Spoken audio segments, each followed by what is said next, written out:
It took Ilhan Omar exactly 14 seconds to make the fatal mistake of condescending to someone who speaks at 300 words per minute and thinks even faster. 14 seconds. That's all it took. 14 seconds of smug confidence, of assuming that rapid speech indicates shallow thinking, of believing that dismissive condescension could substitute for actual argumentation. 14 seconds that would end a political career. But I'm getting ahead of myself. Let me paint the picture, because the context makes the destruction so much sweeter. It was billed as the debate of the decade, America's future. Capitalism versus socialism. Prime time on a major network. The production value was massive. Professional lighting, multiple camera angles, a studio audience of over 500 people split evenly between progressives and conservatives. This wasn't some YouTube live stream or cable news shouting match. This was a serious, nationally televised event designed to actually explore fundamental questions about America's economic and political future.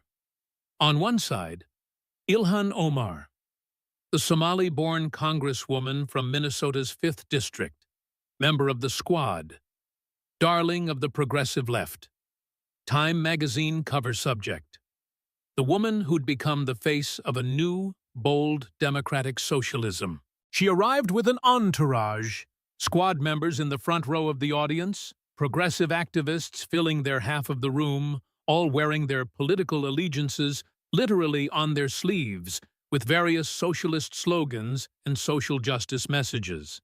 On the other side, Ben Shapiro, conservative commentator, podcast host, Harvard Law graduate, former violin prodigy, the man known for debating college students into submission and speaking so quickly that YouTube videos of him come with a warning that he's already on 1.5x speed. He arrived alone, carrying several thick research binders, wearing a suit and his yarmulke, looking like he was preparing for a legal brief rather than a television debate. The moderator, a veteran journalist with 30 years of experience, laid out the format. Each person would get a 10-minute opening statement, then 90 minutes of free-form debate with minimal intervention. The only rules? No personal attacks on family members, and each person had to let the other finish their sentences without interruption. Omar went first. Her opening statement was polished, clearly rehearsed. She talked about coming to America as a refugee, about the struggles of working families, about the need for bold, transformative change. She invoked FDR and the New Deal, talked about how democratic socialism had succeeded in Scandinavia, painted a vision of an America where healthcare and education were guaranteed rights, where the wealthy paid their fair share, where justice was economic as well as social. It was effective. Her supporters applauded enthusiastically. Even some conservatives in the audience looked thoughtful. Then it was Shapiro's turn.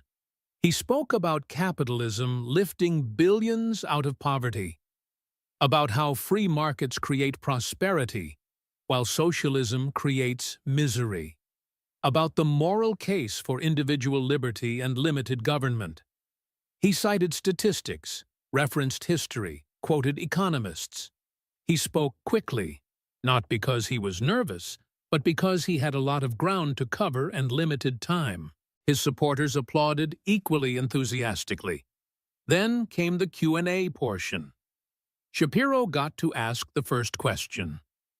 "Congresswoman," he began, speaking at his characteristic rapid pace, "you've advocated for a Green New Deal that the Congressional Budget Office estimates would cost $93 trillion over 10 years. That's roughly 4 times the entire current U.S. GDP. You've also supported Medicare for All, which would cost an additional $32 trillion. That's $125 trillion in new spending. The entire wealth of all U.S. billionaires combined is approximately $5 trillion.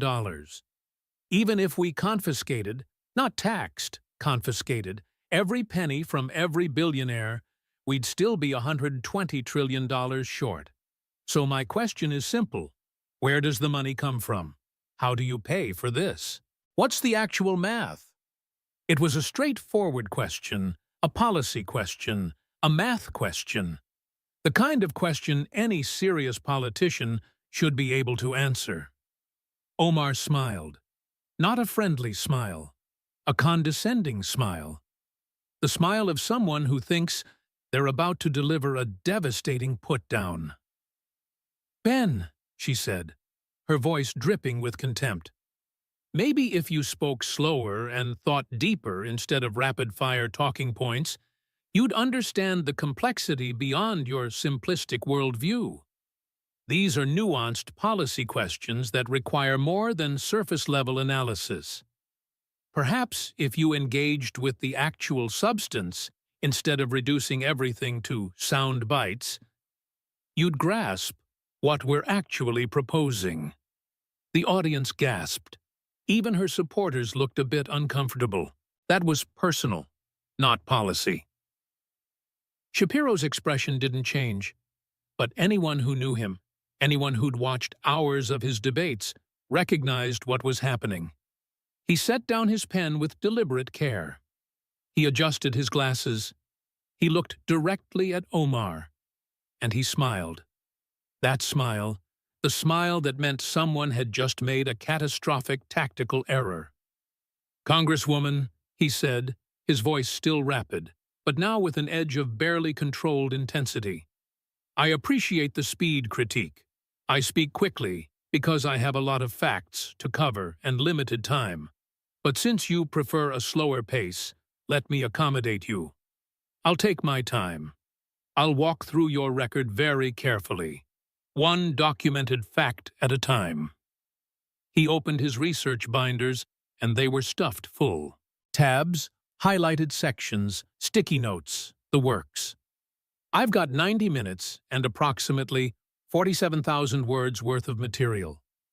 So let's begin slowly, deeply, with all the nuance and complexity you claim I'm missing. Because, Congresswoman, when we're done here tonight, everyone watching is going to understand exactly who you are, what you've done, and why you're fundamentally unfit to serve in the United States Congress." He looked directly into the camera.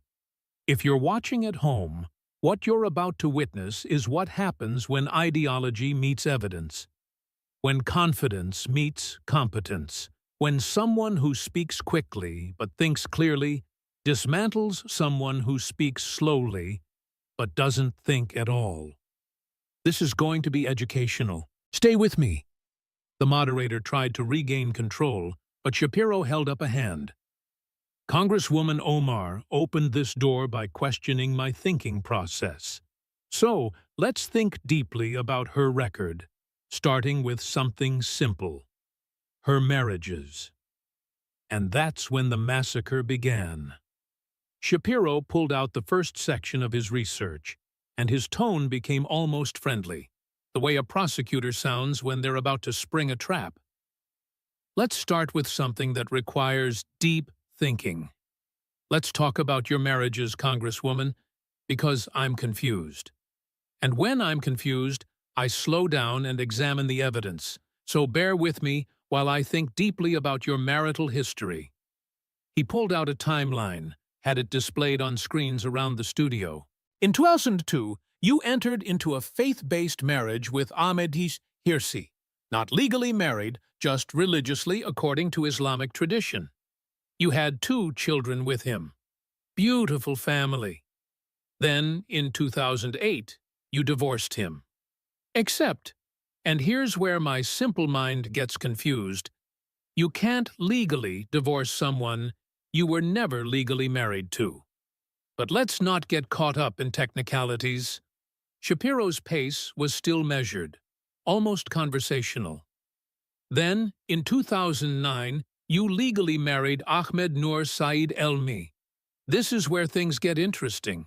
Multiple credible sources, including birth records from Somalia, immigration documents, school records, and testimony from members of your own Somali American community in Minneapolis, indicate that Ahmed Noor Saeed Elmi is your brother, your biological brother. The audience erupted in murmurs. Omar's face went red. Shapiro held up a hand for silence. Now I know what you're thinking. That's been debunked. That's a conspiracy theory. Except it hasn't been debunked. Let me lay out the evidence piece by piece, and you tell me if I'm thinking deeply enough. He pulled out documents, displaying them on screen. Birth records from Somalia, admittedly difficult to verify given the country's instability, but they exist, show Ahmed Noor Saeed Elmi and Ilhan Omar sharing the same father's name, Noor Saeed Elmi Mohammed. Immigration documents show both of you entering the United States with the same family. School records from Minneapolis show you in the same household during your teenage years. There are photos, before you deleted them from social media, showing you and Elmi together as children with family members. Shapiro looked up from his documents. Now, Congresswoman, you've called these allegations disgusting lies, conspiracy theories, and Islamophobic smears. But here's what you haven't done. You haven't provided any evidence that Ahmed Noor Saeed Elmi is not your brother. You haven't explained why you married him. You haven't addressed any of the actual evidence. You've just attacked people who ask the questions. He pulled out more documents, his pace beginning to accelerate. But let's hypothetically say, that despite all this evidence, Ahmed Noor Saeed Elmi is not your brother. Okay, fine. Then who is he? Why did you marry him? Because here's what we know for certain. Not alleged, but documented by the Minnesota Campaign Finance Board. While you were legally married to Elmi, you filed joint tax returns with Hersey. Shapiro paused for effect. Let me repeat that slowly, so we're all thinking deeply about this. You were legally married to Ahmed Noor Saeed Elmi, but you filed joint tax returns with Ahmed Hersey, your former faith-based husband. That's not a conspiracy theory. That's not Islamophobia. That's tax fraud. The state of Minnesota confirmed this. You paid back taxes. You paid penalties. This is documented fact. He turned to face her directly. So, let's think really deeply about this situation. If Elmi is your brother, you committed immigration fraud by marrying him to get him citizenship or other immigration benefits. If he's not your brother, then the only logical explanation for why you'd marry him while living with and filing taxes with a different man is immigration fraud. Different details, same crime. Either way, you're looking at a federal felony that carries a 5-year prison sentence. Omar tried to interrupt. I'm not done, Shapiro said firmly. You wanted me to think deeply, so let me finish my thought. You divorced Elmi in 2017, conveniently right before you announced your run for Congress. Interesting timing, don't you think? Almost like you were cleaning up loose ends before entering public life. He pulled out timeline documents. And through all of this, when legitimate questions are raised about potential federal crimes, you don't answer. You deflect. You claim victimhood. You hide behind your identity. They're attacking me because I'm Muslim, because I'm black, because I'm a woman. No, Congresswoman. People are asking because the evidence suggests you may have committed serious crimes. Shapiro's voice rose in intensity, his words coming faster now. So, here are your options. Let's think deeply about each one. Option A. You married your brother to commit immigration fraud. Federal felony, 5 years in prison. Option B. You married someone else for immigration benefits, which is the exact same federal felony with the exact same penalty. Option C. You're so incompetent or confused about your own marital status that you accidentally committed tax fraud. which suggests a level of dysfunction that disqualifies you from making national policy. Which is it? He leaned forward. Because I don't want to answer that isn't option D. Facts don't care about your feelings, Congresswoman. Immigration law doesn't care about your deflection. And the American people deserve to know if their Congresswoman is a federal criminal. So, which option is it? Silence. Omar sat frozen, unable or unwilling to answer. Shapiro gathered his papers. If you're watching at home, and you think elected officials should answer basic questions about potentially committing federal crimes, share this everywhere. Tell everyone you know. Because we're just getting started. And it gets worse, much worse. He turned back to Omar. Now, let's talk about something else that requires deep thinking. Your relationship with the Jewish people. Because, Congresswoman, as an Orthodox Jew who wears a yarmulke on national television, I have some thoughts about your anti-Semitism. The energy in the room had completely shifted. Omar's supporters were quiet now, no longer cheering. Shapiro's supporters sensed blood in the water. The moderator tried to intervene to move to a different topic, but Shapiro was having none of it. No, this is important. This is exactly the kind of deep thinking the Congresswoman wanted. So, let's think deeply about bigotry. He pulled out a compilation of tweets and statements, all enlarged on the studio screens. February 10, 2019. Glenn Greenwald tweets, GOP leader Kevin McCarthy threatens punishment for Ilhan Omar and Rashida Tlaib over their criticisms of Israel. It's stunning how much time U.S. political leaders spend defending a foreign nation. You respond, it's all about the Benjamin's baby, with a music note emoji. Shapiro looked up. For those who need me to slow down and explain, Benjamin's refers to Benjamin Franklin, whose face is on the $100 bill. You were directly invoking the anti-Semitic trope that Jews control politics through money, that American politicians only support Israel because they're being paid off. This is a classic anti-Semitic canard that's been used to justify Jewish persecution for centuries. He pulled out historical examples, displayed them on screen.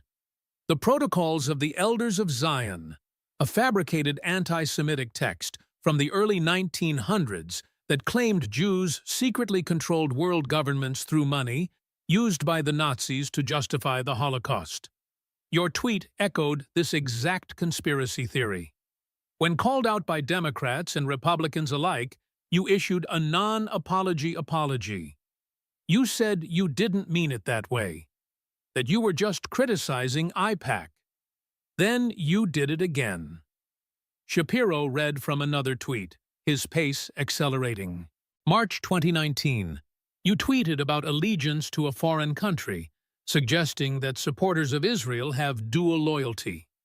This is another classic anti-Semitic trope.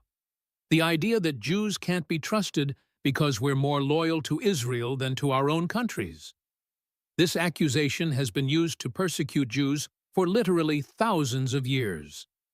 It was used to justify the Dreyfus Affair in France. It was used by Stalin to purge Jews from the Soviet government. And you used it on Twitter. He didn't wait for a response, pulling out more evidence. But wait, there's more. In 2012, before you were in Congress, you tweeted, Israel has hypnotized the world. May Allah awaken the people and help them see the evil doings of Israel. Hypnotize the world. The idea that Jews have mystical powers to control and deceive people. This is medieval blood libel updated for the social media age. Shapiro's voice became more personal now, more intense. Now, let me explain something as an Orthodox Jew, as someone who has faced actual anti-Semitism. These aren't just words. These aren't just political disagreements about Israeli policy. These are dangerous, bigoted statements that have real-world consequences. He pulled out hate crime statistics. Since you took office in January 2019, anti-Semitic incidents in America have increased by 61%.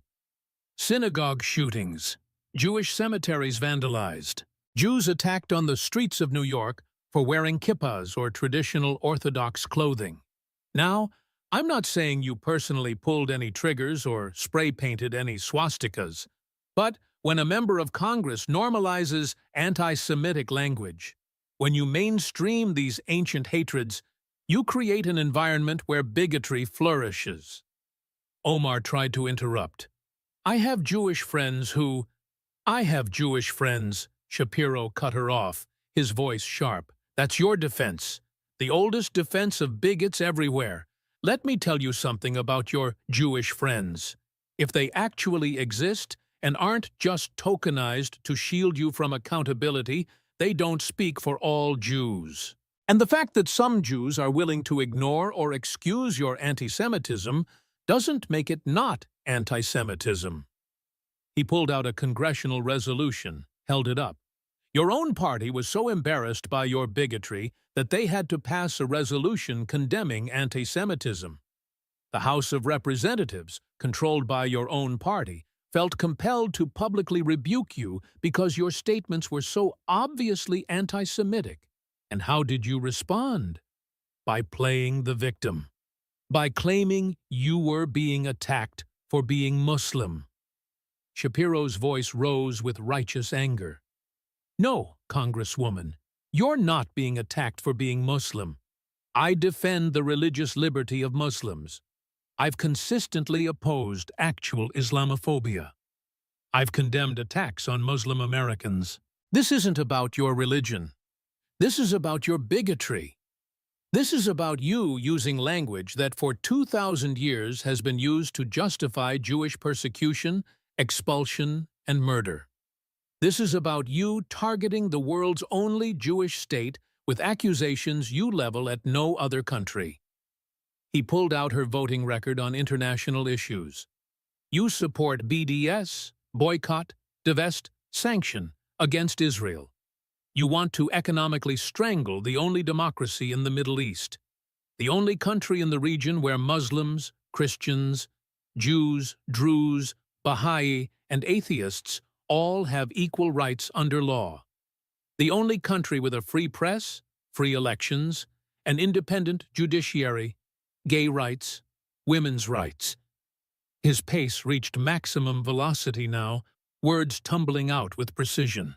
Meanwhile, you're silent on China's genocide of Uyghur Muslims, silent on Iran hanging homosexuals from cranes, silent on Saudi Arabia's oppression of women, silent on Syria's use of chemical weapons, silent on Hamas using children as human shields, silent on the Palestinian Authority paying the families of terrorists. The only country you consistently attack, the only country you want to economically destroy, is the Jewish state. And you want me to believe that's not anti-Semitism? You want me to think that's just legitimate criticism of Israeli policy? He walked toward her position, his voice becoming deadly serious. Let me think really deeply about this pattern, Congresswoman. You use the Benjamins trope, Jewish money controlling politics. You use the dual loyalty trope, Jews can't be trusted.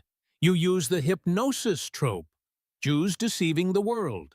You support BDS against the Jewish state while ignoring actual human rights catastrophes.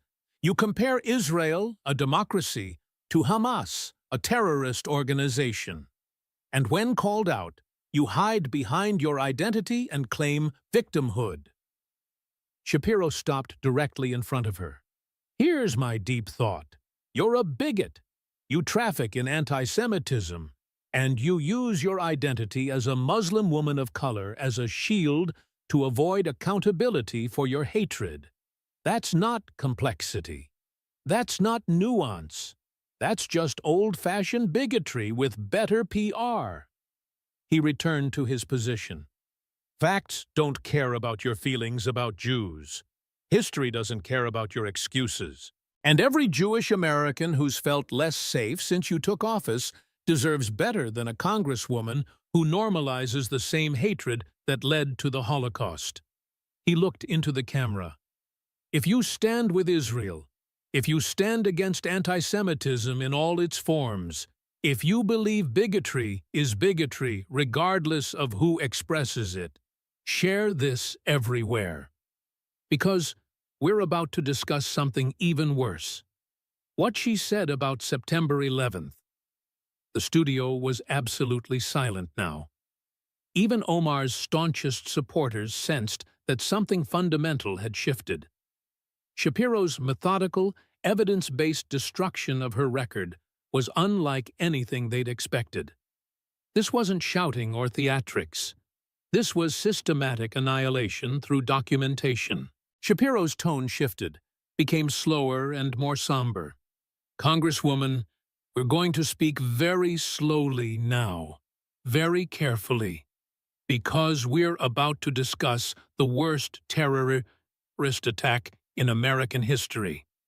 September 11th, 2001. You were 18 years old. I was 17. I remember exactly where I was when the towers fell. Do you? He pulled out a transcript of her care speech. March 23, 2019. You gave a speech to the Council on American Islamic Relations. You said, and I'm reading your exact words, KER was founded after 9/11 because they recognized that some people did something and that all of us were starting to lose access to our civil liberties. Shapiro paused, letting the words hang in the air. Some people did something. That's how you described September 11th. Some people did something. Not terrorists attacked us, not Islamic extremists murdered Americans, not we were attacked. Some people did something. He looked up from the transcript, his voice thick with barely controlled emotion. Let me speak very slowly, so we can all think deeply about what some people did on September 11th, 2001. They hijacked American Airlines Flight 11 and flew it into the North Tower of the World Trade Center. They hijacked United Airlines Flight 175 and flew it into the South Tower. They hijacked American Airlines Flight 77 and flew it into the Pentagon. They tried to hijack United Airlines Flight 93, but the passengers fought back and the plane crashed in Pennsylvania instead of hitting the Capitol or the White House. Shapiro pulled out photos, the towers burning, people jumping, the collapse, the aftermath. Those some people murdered 2,977 souls. They burned people alive in office buildings. They forced people to make the choice between burning to death or jumping 90 stories. They murdered firefighters running into buildings to save people. They murdered first responders. They murdered office workers, tourists, pilots, flight attendants. They murdered people because they were American. His voice was rising now, faster, more intense. Captain Patrick Brown, FDNY Ladder 3, father of 3, ran into the South Tower when everyone else was running out. The building collapsed on him. Some person killed him. Wells Crowther, the man in the red bandana, 24 years old, saved dozens of people by leading them to safety. Going back into the burning tower again and again. Died when it collapsed. Some person killed him. Todd Beamer, Flight 93. Let's Roll led the passenger revolt that crashed the plane in a field instead of into the Capitol. Some person killed him. Shapiro pulled out the full list of victims, all 2,987 names. I could read every single name, every single person who died that day. But we don't have time, because there are too many Americans murdered by some people who did something. Except they weren't some people, Congresswoman. They were Islamic terrorists. 19 men who pledged allegiance to Osama bin Laden and Al-Qaeda. They weren't anonymous. They weren't generic. They were Islamic extremists who murdered Americans in the name of jihad. He looked directly at her. Can you say that? Can you say Islamic terrorists murdered 2,987 Americans on September 11, 2001? Can you condemn it clearly, unequivocally, without minimizing, without hedging, without immediately pivoting to Islamophobia? Silence. Omar refused to answer. You can't, can you? Shapiro said quietly. And that's the problem. You've never been able to clearly condemn Islamic terrorism, ever. Let me show you the pattern. He pulled out more documents, his pace accelerating again. You opposed designating the Muslim Brotherhood as a terrorist organization, even though the Muslim Brotherhood has ties to Hamas and has been involved in terrorism across the Middle East. You're the only member of Congress who voted against a resolution recognizing the Armenian genocide, 1.5 million Christians systematically murdered by the Ottoman Empire, because Turkey, an Islamic nation, didn't want it recognized. You've compared Israel defending itself from terrorist attacks to terrorism itself. You've consistently voted against measures to strengthen counterterrorism efforts. Shapiro pulled out a video, played it on the studio screens. This is you in July 2019 speaking to a Somali-American audience in Minnesota. You're speaking in Somali, probably thinking most Americans wouldn't bother to get it translated, but we did. You said, professional translation. We are people who know they are Somali and Muslim first. He paused. Let that sink in. Somali and Muslim first, not American. You told your supporters that their primary identity, their primary loyalty, is to Somalia and Islam, not to the United States. Not to the country that took you in as a refugee, that gave you safety, education, opportunity, a seat in Congress. Shapiro's voice became sharp, prosecutorial. So, let me think deeply about this pattern, Congresswoman. You minimize 9/11 to some people did something. You can't clearly condemn Islamic terrorism. You oppose recognizing genocide when it offends Islamic nations. You vote against counterterrorism measures. You use anti-Semitic language about Jews and Israel. You tell Somali audiences you're Somali and Muslim first, not American first. And when Americans question where your loyalties lie, you claim Islamophobia and victimhood. He walked toward her. Here's what deep thinking tells me. You don't actually think of yourself as American. You came here as a refugee from a failed state torn apart by Islamic extremism and clan warfare. America gave you everything. We saved your life. We gave you safety, education, opportunity.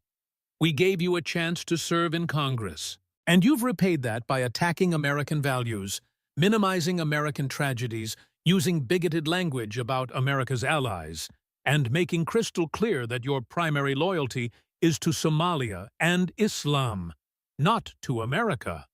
Shapiro's voice filled with passion. I'm not questioning your right to be Muslim. I defend religious liberty for everyone. I'm not questioning your right to maintain cultural connections to Somalia. But I am absolutely questioning whether you should be representing Americans in Congress when you've made it abundantly clear that Americans are not your first priority.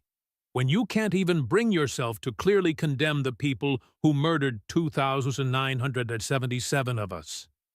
He returned to his position, pulled out more evidence. Facts don't care about your feelings about 9/11. The fact is that Islamic terrorists murdered Americans. The fact is, you minimized it as some people did something. The fact is, you've never clearly condemned Islamic terrorism. The fact is, you told Somalis you are Somali first, not American. Those are facts, Congresswoman. and no amount of crying Islamophobia makes them go away. He looked into the camera. If you remember where you were on September 11th, if those 2,977 Americans matter to you, if you think some people did something is a disgrace, share this everywhere. Let everyone know, because we're about to discuss how she turned her campaign into a family enrichment scheme. Omar was visibly shaken now. Her confidence from the beginning of the debate had completely evaporated. She'd expected a policy debate, maybe some heated exchanges about socialism versus capitalism.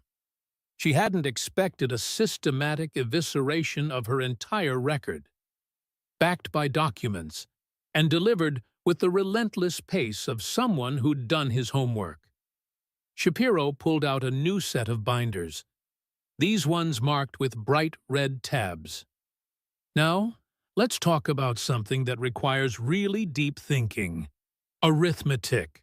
Specifically, the arithmetic of how you turned your political campaign into a family enrichment scheme while preaching about corporate greed and corruption. He opened to the first section, spoke with exaggerated slowness. Your husband, Tim Minette, runs a consulting firm called the E Street Group. Am I speaking slowly enough? Let's think deeply about this. The pace returned to normal Shapiro velocity. Over the past 4 years, your campaign has paid Tim Minette's E Street Group $6,000. Let me say that again because it's a big number. $2,176,000. Now, I know you wanted me to think deeply, so let me break this down. That's more than you paid your entire campaign staff combined. Your husband's firm made more money from your campaign than 15 actual employees working full-time. For what services, exactly? He pulled out FEC filings, displayed them on screen. The filings say consulting services, digital strategy, travel arrangements, fundraising consulting. Very vague, very general. So I had my team investigate what the E Street Group actually delivered for $2.8 million. You know what we found? Nothing. No portfolio, no documented deliverables, no case studies, no testimonials from any clients except your campaign. Just $2.8 million in payments to your husband for services that nobody can actually identify. Shapiro flipped through pages rapidly. But it gets better or worse, depending on your perspective. You married Tim Minette in March 2020, but the payments to his firm started in 2018, back when he was married to someone else. And you were married to someone else. His ex-wife filed for divorce in August 2019, citing an affair with you. She literally named you in the divorce filing as the other woman. He looked up, all innocence. So, just to make sure I'm thinking deeply enough, you hired your future husband's consulting firm. Then you started an affair with him while you were both married to other people. Then you both got divorced from your respective spouses. Then you married each other. And through all of this, you kept paying his firm hundreds of thousands of dollars in campaign funds. And now you're paying even more. Does that about sum it up? Omar started to respond. The payments were for legitimate services that nobody can document, Shapiro interrupted. Let me tell you what legitimate services look like. A consulting firm that does legitimate work has a portfolio. They have case studies. They have testimonials. They can point to specific deliverables and say, we did this, and here's the result. Your husband's firm has none of that. Just $2.8 million from your campaign and nothing to show for it, except that you're now married to him. He pulled out the House Ethics Committee report. And I'm not the only one who noticed this. The House Ethics Committee, your colleagues, your own party, investigated your campaign finances. They found that you may have violated House rules by using campaign funds for personal purposes. Very diplomatic language, very gentle. But the finding was clear. You used campaign money to enrich your family. Shapiro read from the report. The committee determined that payments to the E Street Group were impermissible personal use of campaign funds because they primarily benefited you and your husband rather than the campaign. The recommended penalty? You paid a $3,469 fine. Let me think deeply about that math. You made $2.8 million in questionable payments. You settled for a $3,469 fine. That's 0.100% of the amount in question. That's not justice. That's a parking ticket for robbing a bank. He pulled out additional expense reports. But wait, let's think even more deeply. Let's look at how your campaign spends money in general. Campaign finance reports show over $310,000 spent on luxury hotels and high-end restaurants over 2 years. Strategy dinners at restaurants where the cheapest entree is $70. Team meals that cost thousands of dollars. 5-star hotels when Holiday Inns exist. First-class airfare when coach would work fine. Shapiro read from specific expense reports, his voice dripping with sarcasm. Here's a good one. Team dinner, per se, $1,147. For those who don't know, Per se is one of the most expensive restaurants in New York. The tasting menu costs $350 per person before wine. You spent almost $2,000 on one dinner for your team. Meanwhile, the average household income in your district is $59,000 per year. Your one dinner cost more than many of your constituents make in 3 weeks. He flipped through more pages. Here's another. Strategy retreat, luxury resort. $47,000 for one weekend for your staff. That's more than your constituents make in a year. Travel expenses, first-class airfare, $89,000 in 1 year. Accommodations, 5-star hotels, $124,000 over 2 years. All while you preach about income inequality and attack wealthy people for their excess. Shapiro closed the binder with a dramatic thump. So let me think really, really deeply about this pattern. You turned your campaign into a family business by paying your husband's firm millions. You lived a luxury lifestyle on campaign funds. You spent more on one dinner than many Americans spend on groceries in a month. When caught by the Ethics Committee, you paid a meaningless fine and kept doing it. And through all of this, you lectured Americans about greed, corruption, and the need to tax the rich. His voice became sharp, cutting. That's not democratic socialism, Congresswoman. That's old-fashioned corruption with better branding. That's using donor money from people who believed in you, who thought they were supporting a movement as your personal ATM machine. That's enriching your family while preaching about economic justice. That's hypocrisy so blatant, so shameless, that even your own party had to investigate you. He pulled out one more document. And here's the kicker. After the Ethics Committee investigation, after the fine, after the bad publicity, you know what you did? You kept paying your husband's firm over $600,000 in additional payments since the investigation closed. Because apparently, paying a tiny fine is just the cost of doing business when you're converting campaign donations into family income. Shapiro looked directly at her. Facts don't care about your feelings about campaign finance law. The law says you can't use campaign funds to enrich family members. You did it anyway. You got caught. You paid a meaningless fine, and you're still doing it. That's not thinking deeply, Congresswoman. That's thinking you're above the law. He turned to the camera. If you're tired of politicians who treat campaign funds like family bank accounts, if you believe in actual accountability, If you think a $3,500 fine for $2.8 million in questionable payments is a joke, share this, because we're about to talk about another disastrous policy she championed: defunding police. By this point, even some of Omar's supporters in the audience were looking uncomfortable.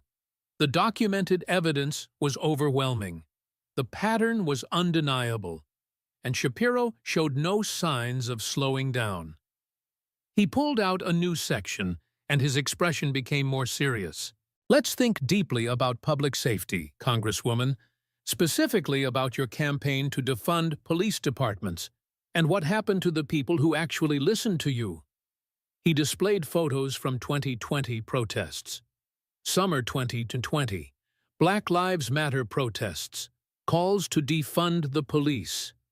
And you were right there leading the charge, not just tweeting about it, actively organizing for it, marching for it, making it your signature issue. Let me show you some of your statements. Shapiro read from a compilation of her tweets and speeches. Defunding police means defunding police. That's you. Direct quote. We can and should reduce the police budget. That's you. Police departments are inherently violent and oppressive institutions. Also, you. We need to completely reimagine public safety. Guess who said that? These aren't out of context. These are your positions, your advocacy, your policy goals. He pulled out before and after crime statistics. And some cities listened to you, Congresswoman. Minneapolis, your backyard, voted to dismantle the police department after activists like you championed it. Let's think deeply about what happened next. Shapiro read the statistics, but presented them as stories. In 2019, before the defund movement, Minneapolis had 48 murders. In 2020, after the council voted to defund, that number jumped to 82. That's not just statistics. That's 34 additional families who lost someone. That's 34 funerals. That's 34 lives ended because the police force was gutted. He continued, pace increasing. Carjackings increased 537%. 537%. Let me say that slower so we can think deeply about what that means. You were 5 times more likely to have your car stolen at gunpoint after defund policies took effect. Violent crime increased 22%. Businesses fled downtown because it wasn't safe. Response times tripled because there weren't enough officers. Shapiro pulled out testimony from Minneapolis residents. Let me read you some thoughts from people who actually live with the consequences of your ideas.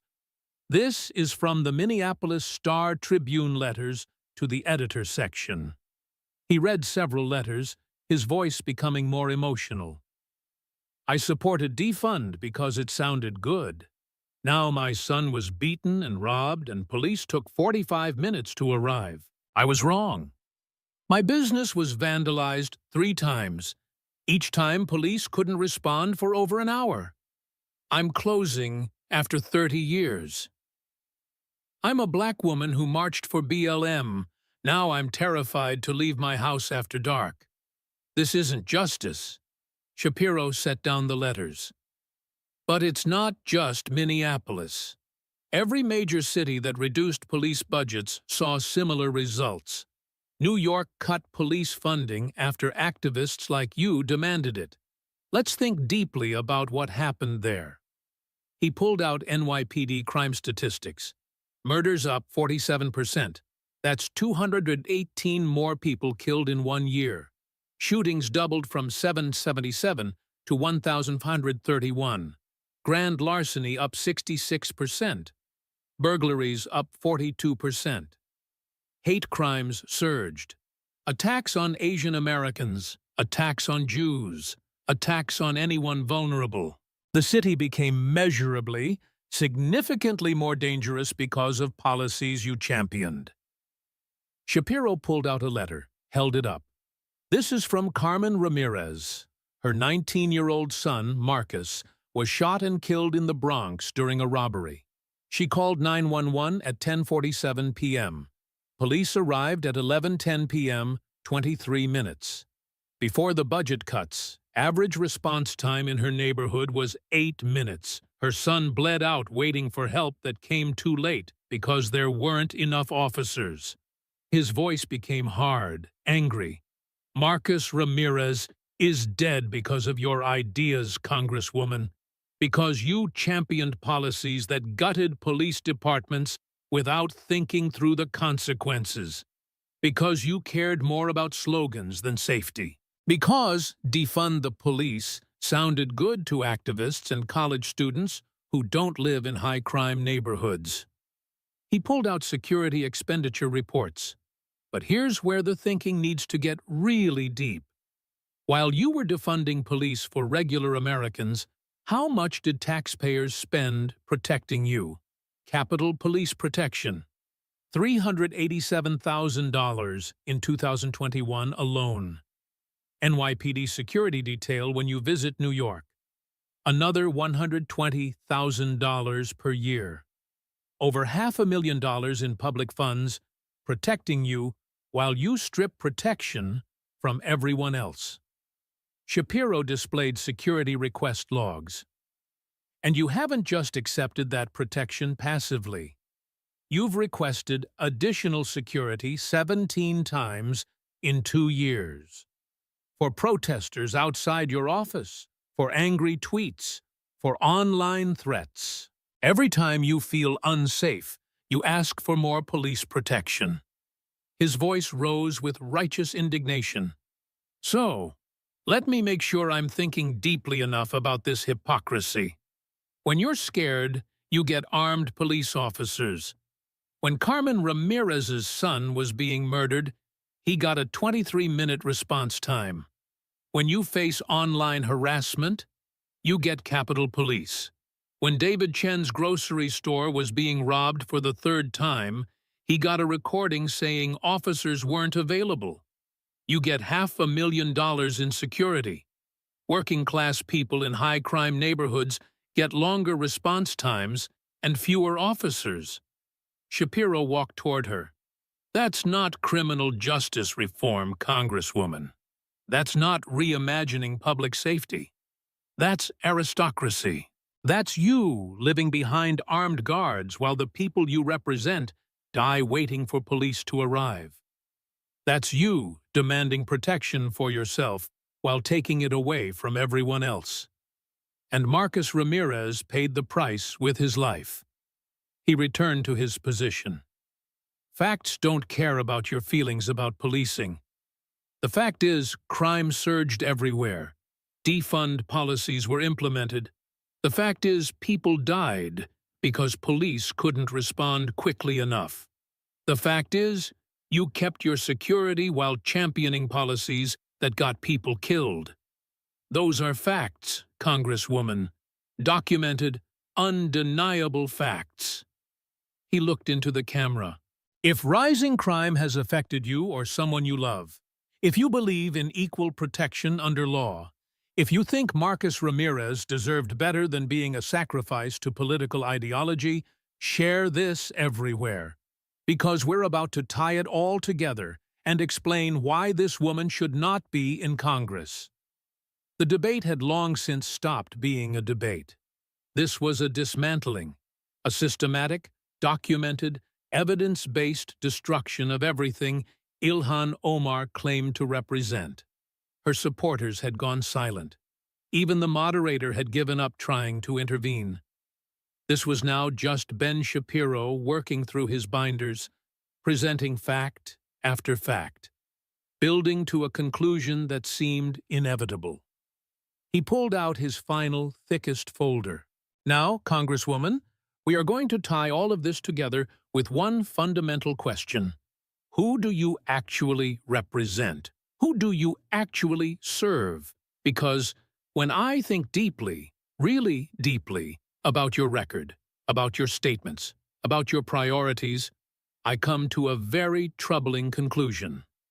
He pulled out the video of her July 2019 speech to Somali Americans. Let's start with this. July 2019, speaking to a Somali-American audience in Minnesota. You're speaking in Somali. Professional translation. We are people who know they are Somali and Muslim first. Let me repeat that slowly. Somali and Muslim first. Not American, not American first. Somali and Muslim. Shapiro pulled out more quotes from the same speech. You continued, the state of Minnesota, the state government is us. It is ours. We, meaning Somali. Ours, meaning the Somali community has claimed Minnesota as their territory. You referred to the Somali government as our government in a possessive sense, and you told the audience that Minnesota's Somalis should be proud because they've achieved political power. He set down the transcript. Now, let's think deeply about what this means.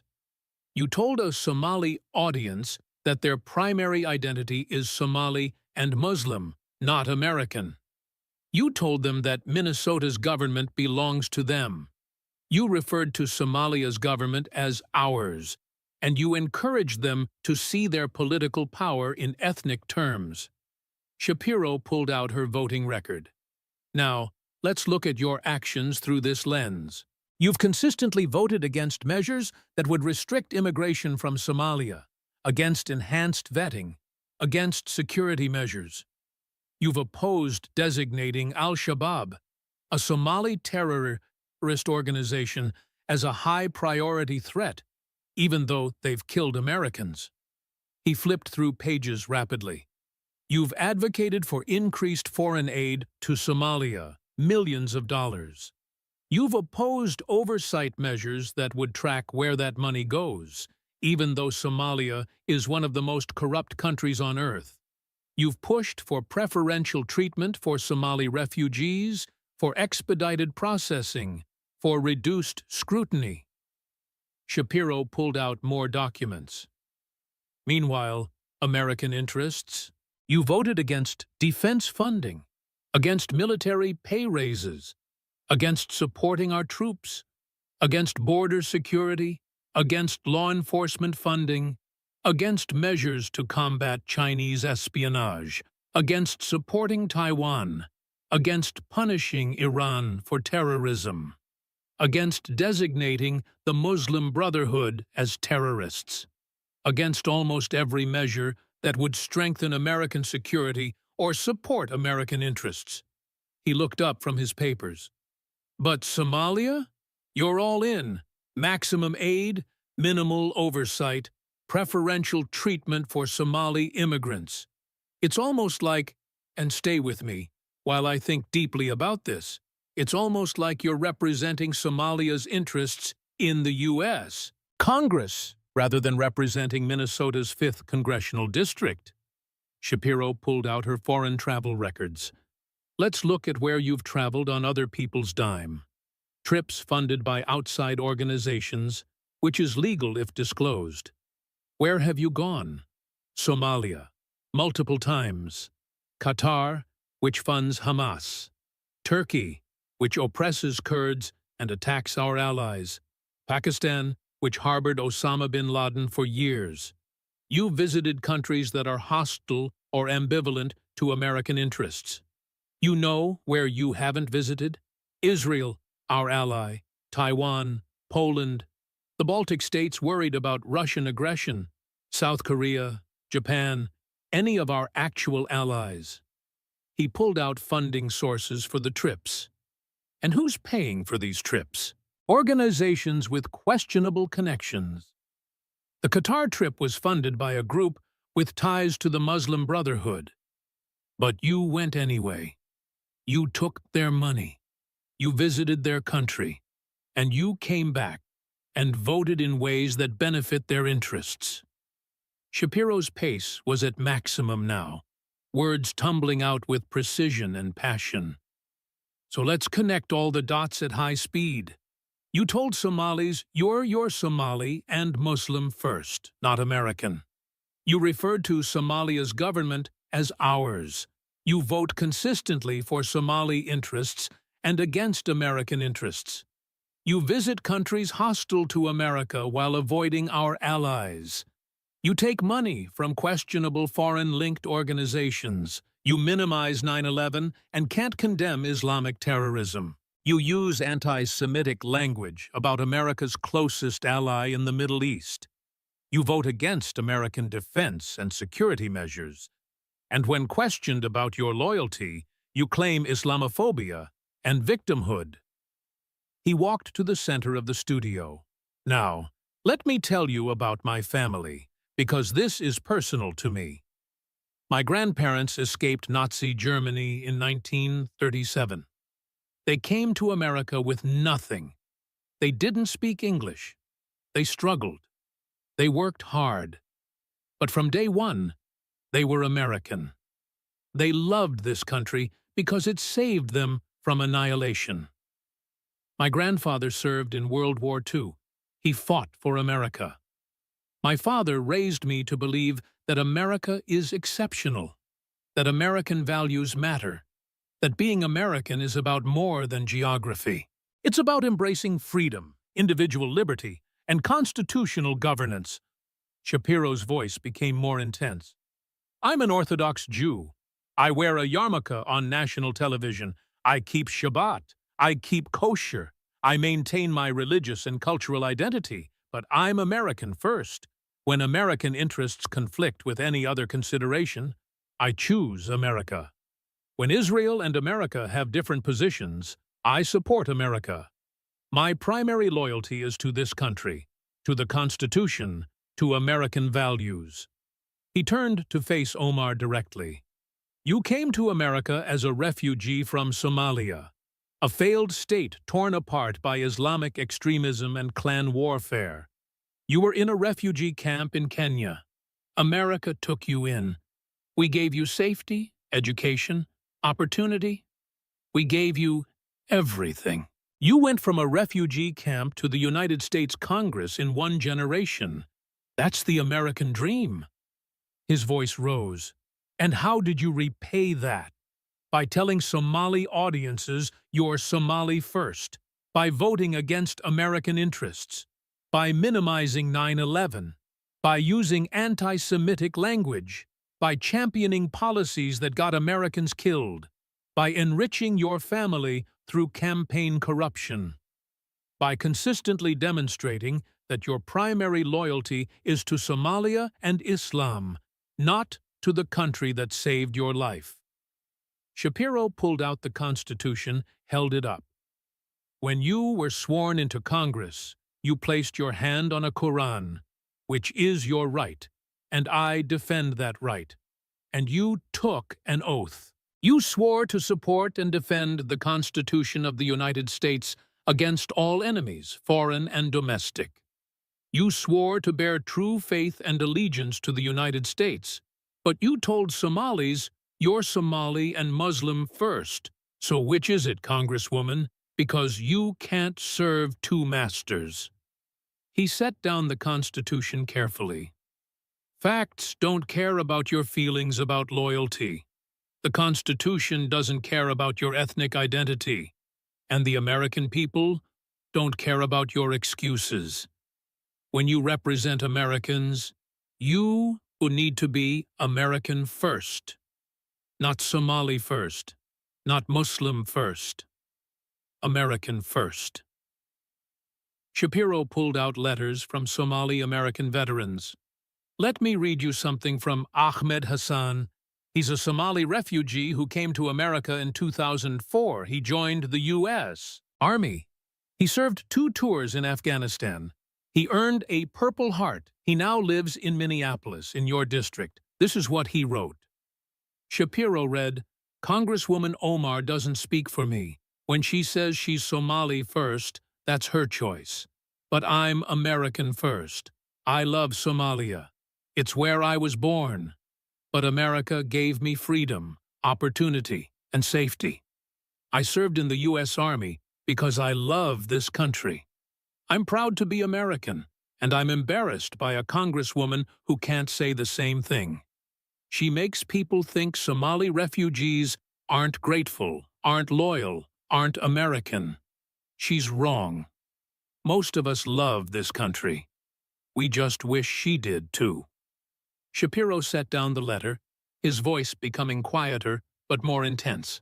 Ahmed Hassan is more American than you'll ever be, Congresswoman, because he understands what you don't. Being American isn't about where you're born.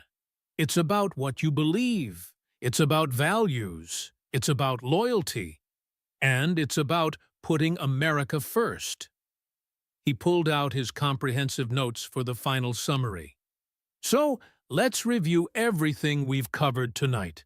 And let's think really, really deeply about who you are and what you represent.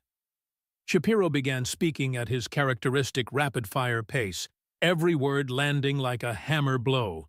You possibly committed immigration fraud by marrying your brother, or definitely committed immigration fraud by marrying someone else for benefits. Either way, federal felony. You definitely committed tax fraud by filing jointly with one man while married to another, documented by Minnesota authorities. You've used anti-Semitic language repeatedly, invoking classic anti-Semitic tropes about Jewish money, dual loyalty, and hypnotic power, condemned by your own party. You minimized 9/11 to "some people did something" and can't clearly condemn Islamic terrorism without hedging. You told Somali audiences you are Somali and Muslim first, not American. You voted consistently against American interests while supporting Somali interests. You turned your campaign into a family enrichment scheme, paying your husband's firm $2.8 million for undocumented services. You championed defund police policies that caused crime surges and got people killed. You maintained expensive personal security while taking protection away from everyone else. You've traveled to countries hostile to America on questionable funding. And through all of this, when held accountable, you hide behind your identity and claim victimhood. He stopped. Let the comprehensive list hang in the air.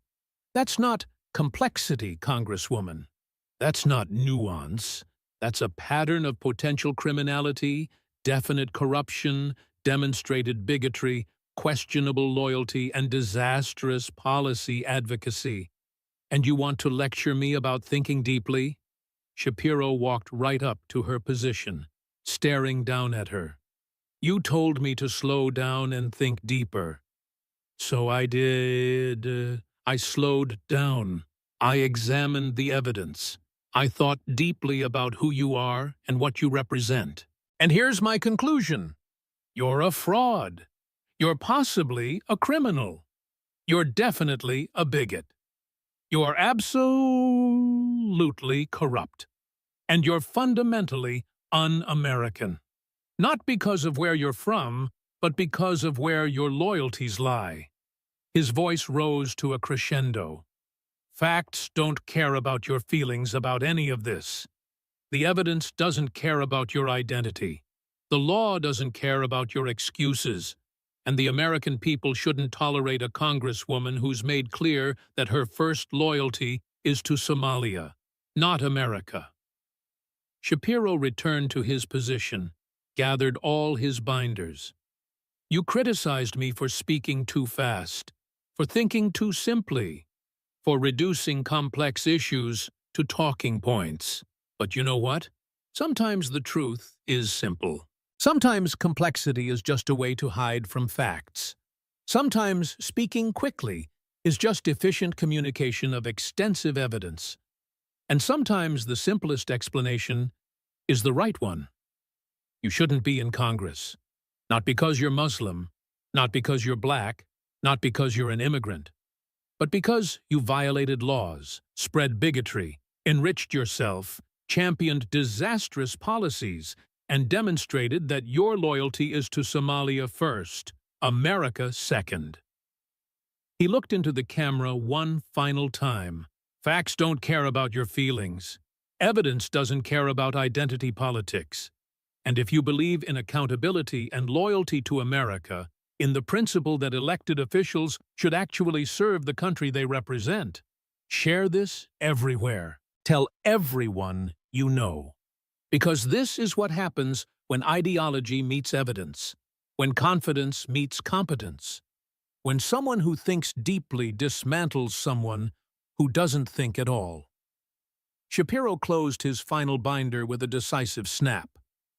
Class dismissed, Congresswoman. I hope you learned something about the importance of facts, evidence, and loyalty. Though based on your record, I doubt it. The studio was absolutely silent. Omar sat frozen. Her face a mixture of shock, humiliation, and rage. She'd walked into this debate confident, prepared to discuss policy differences between capitalism and socialism, ready to promote her vision of democratic socialism and economic justice. She'd mocked Shapiro for speaking too fast and thinking too simply, believing she could intellectually dominate him. Instead, she had been systematically destroyed. Every aspect of her record examined and found wanting. Every defense demolished with documented evidence. Every attempt at deflection cut off with facts. 90 minutes of pure, unrelenting accountability backed by binders full of receipts. The moderator tried to give her a chance to respond.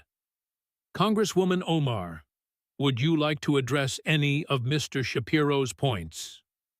She opened her mouth, closed it, tried again. Nothing coherent came out. She shuffled through her notes, frantically looking for talking points. But what could she say? Everything Shapiro presented was documented. Her own words, her own votes, her own financial filings, public records, professional translations, ethics committee reports, crime statistics, all of it verified, sourced, undeniable. This is clearly a partisan attack, she finally managed, her voice shaking, based on Islamophobia, on racism, on a congresswoman. Shapiro interrupted, his voice sharp. I'm an Orthodox Jew who wears a kippah on national television.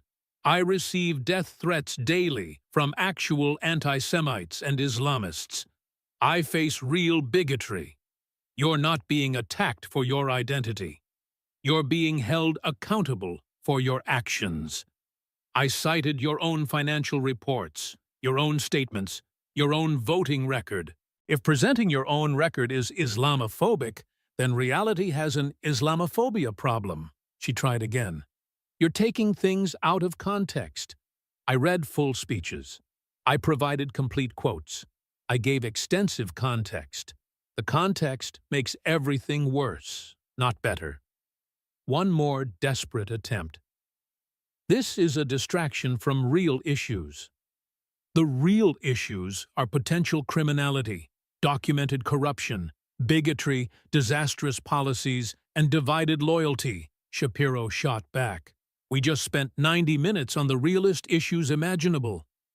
Omar stood abruptly, gathered her papers with shaking hands, and walked out. Didn't wait to be dismissed. Didn't make a closing statement. Just left. Her squad supporters scrambling after her, the cameras capturing every moment of her retreat. The studio erupted. Conservative audience members stood and applauded, not mockingly, but in genuine appreciation for what they'd just witnessed. Even some progressives looked shaken, thoughtful, troubled by the evidence they'd heard. Shapiro just sat quietly organizing his binders, looking like he'd just finished a particularly thorough Supreme Court oral argument. Within 8 minutes, #FactsDon'tCare was trending #1 globally on Twitter. Within an hour, clips had 15 million views. By the end of the night, 127 million people had watched at least some portion of the debate. It became the most-watched political programming in television history. Every major outlet had to cover it. CNN tried to spin it as controversial, but couldn't get around the documented evidence. MSNBC called it troubling, but had to acknowledge the facts. Fox News played it on loop for 3 days straight. Conservative outlets called it the greatest political debate performance ever recorded. But the real impact went deeper than media coverage. The next morning, a moderate Democrat named Sarah Johnson announced a primary challenge to Omar. Johnson was a former prosecutor, daughter of Somali immigrants who came legally and loved America unequivocally. Her announcement speech was simple. "I love Somalia, where my parents were born. But I love America more, the country that gave us everything. And Minnesota's 5th District deserves a representative who loves America first." Within the first week, Johnson raised $4.2 million, more than Omar raised in her entire first campaign. Donations poured in from across the country, from conservatives who'd never vote for a Democrat, but wanted Omar gone, from moderate Democrats embarrassed by her extremism, from Jewish Americans exhausted by her anti-Semitism, from Somali Americans who felt she misrepresented them, from 9/11 families who couldn't forgive "some people did something," from police families angry about defund policies. The polling was catastrophic for Omar. Her approval rating in her district dropped 38 points in 2 weeks. Her unfavorables skyrocketed to 67%. Even in heavily Somali precincts, Johnson was competitive. Ahmed Hassan and others like him weren't alone in being embarrassed by Omar's lack of American patriotism. Democratic leadership saw the writing on the wall. They'd protected Omar for years, afraid of accusations of Islamophobia if they held her accountable. But Shapiro, an Orthodox Jew who'd faced real anti-Semitism his entire life, had done what they couldn't. He'd held her accountable using only documented evidence, making it impossible to hide behind identity politics. Nancy Pelosi privately asked Omar to step back from high-profile positions. When she refused, the Democratic leadership stripped her from the Foreign Affairs Committee, citing the need for members who demonstrate clear loyalty to American interests. Even squad members started distancing themselves. AOC made vague supportive statements but never mentioned Omar by name. Rashida Tlaib was suddenly very busy with local issues. Ayanna Pressley had scheduling conflicts. The criminal investigations intensified. The FBI opened a formal investigation into the marriage allegations. The IRS expanded its inquiry into her tax filings. The House Ethics Committee reopened its campaign finance investigation with a more aggressive approach. Federal prosecutors began examining whether she'd committed immigration fraud, tax fraud, or campaign finance violations. Her media appearances dried up completely. Cable news stopped booking her. The Shapiro debate had exposed her too thoroughly. Even friendly outlets became wary. Podcasts and speaking engagements canceled. Universities that had invited her rescinded offers. She'd become toxic. 18 months after the debate, Ilhan Omar lost her primary to Sarah Johnson by 31 points. It wasn't even close. Her district had seen enough. They wanted someone who understood economics, who clearly opposed anti-Semitism, who unequivocally loved America, who put constituents before ideology. Omar is no longer in Congress. She does occasional commentary for fringe progressive outlets, small podcasts, YouTube channels with diminishing audiences. She lives modestly now. No luxury apartment, no Tesla, no designer clothes. She experienced downward mobility in real time, learning what her socialist policies would have done to millions of Americans. Her memoir was quietly canceled. The documentary about her was shelved. She became a cautionary tale taught in political science courses. What happens when ideology meets evidence? When victimhood narratives meet accountability? When someone unprepared debates someone over-prepared? And Ben Shapiro? He's still doing his show, still debating, still speaking at 300 words per minute.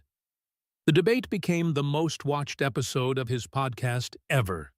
But more importantly, it became a masterclass taught in communication courses. How preparation defeats arrogance. How facts defeat feelings. How evidence-based argumentation destroys ideology. Law schools use it to teach oral advocacy. Business schools use it to teach negotiation tactics. Political campaigns use it to train candidates on what happens when you're not prepared. It's been viewed over 400 million times across all platforms. But the real legacy is simpler. Shapiro proved that facts still matter, that evidence still matters, that you can hold politicians accountable for their records without resorting to ad hominem attacks, that identity politics can't shield you from documented truth, and that sometimes speaking quickly and thinking clearly is exactly what's needed. It took 14 seconds for Ilhan Omar to make the fatal mistake. 14 seconds of dismissive condescension. Maybe if you spoke slower and thought deeper, you'd understand complexity beyond your simplistic worldview. 14 seconds that revealed she'd fundamentally misunderstood who she was dealing with. She thought rapid speech indicated shallow thinking. She thought her confidence could substitute for competence. She thought attacking his style could deflect from her substance or lack thereof. She was catastrophically wrong. What followed was 90 minutes of the most thorough political dismantling in modern history. Not through shouting or theatrics. Not through personal attacks or low blows. Through documentation. Through evidence. Through systematic presentation of her own record, her own words, her own actions. Shapiro didn't destroy Ilhan Omar's career that night. She'd destroyed it herself through years of potentially criminal behavior, documented corruption, obvious bigotry, disastrous policies, and divided loyalty. Shapiro just organized the evidence, presented it clearly, and let the facts speak for themselves. Because facts don't care about your feelings. They don't care about your identity. They don't care about your excuses or your deflections or your claims of victimhood. Facts are stubborn things. And when someone comes prepared with binders full of them, speaking at 300 words per minute, with the precision of a Harvard Law graduate, and the moral clarity of someone who actually loves America, well, ideology doesn't stand a chance. The debate taught America several lessons. That preparation beats arrogance every time. That speaking quickly isn't the same as thinking shallowly. That evidence defeats narrative. That documentation destroys deflection. That you can hold people accountable without being cruel. That facts really don't care about feelings. And that loyalty to America should be the bare minimum requirement for serving in Congress. Ben Shapiro didn't just win a debate that night. He reminded America that truth exists, that it can be documented, and that when someone questions your thinking, the best response is to prove them wrong with an avalanche of facts delivered at maximum velocity. 14 seconds to make a mistake. 90 minutes to pay for it, and a career ended not by politics or prejudice, but by the simplest thing in the world, the documented truth. If you believe facts matter more than feelings, if you think evidence should trump ideology, if you're tired of politicians who hide behind victimhood while committing documented violations, if you want to see accountability in action, share this story everywhere. Share it with everyone who needs to see what happens when someone prepared meets someone pretentious. Share it with everyone who's tired of political correctness protecting the corrupt. Share it with everyone who believes America deserves representatives who love America first. Because this is what accountability looks like. This is what happens when facts meet feelings, and facts win decisively. This is what happens when someone who speaks at 300 words per minute brings 47,000 words of documented evidence to dismantle someone who thought condescension could substitute for a defense. Facts don't care about your feelings. Evidence doesn't care about your identity. And the American people don't have to tolerate representatives who put other countries first. Ben Shapiro didn't just defeat Ilhan Omar. He reminded us that truth still exists, that it can be proven, and that it ultimately triumphs over ideology. That's not thinking simply. That's thinking